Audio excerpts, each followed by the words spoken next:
Pangalan nila? Miguel Ambuang. Ambuang. Oh, tiga saan po kayo?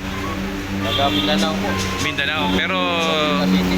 dito sa San Jose del Monte, Yan lang sa sa Tabungan malapit. malapit lang sa Bungan. Opo.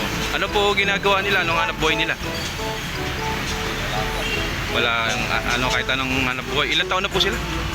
58. 58. Ah, okay. Asawa, pamilya. Matagal na kami wala sa asawa ko. Ah, okay. Yung anak niyo po? Isa. May isa. Apo? Wala. Wala. Ah, okay. Ah, bali doon, may bahay po kayo doon? Nangupahan yung anak ko. Okay.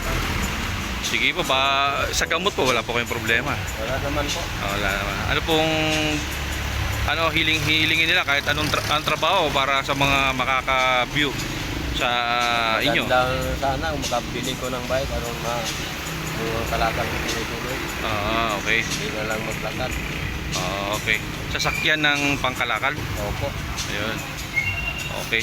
Para sa pag may nakapanood sa inyo, matulungan kayo. Opo. May telephone number ba kayo para ma-contact kayo nang sakaling may gustong tumulong sa inyo?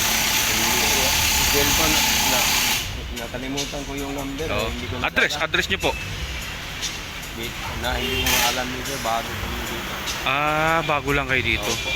Sige, pag ako naman lang kinontak, ako naman hahanap sa inyo sa likuran ng Sambungan naman po. Nandiyan sa sa malapit sa Edwin Coliseum yan, di ba? malapit sa burger.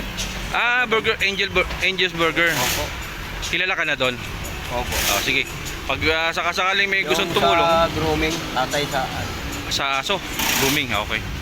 Sige po, sir. ito. Sana po merong makapansin po kay sir siya ng trabaho. Miguel Miguel Ambuang. Okay, maraming salamat po. Ingat po lagi po, sir. Salamat po. Or sa mga sa ano ba yung mga paggawa ng soft drinks yan. Pwede siya. Para naman Wow.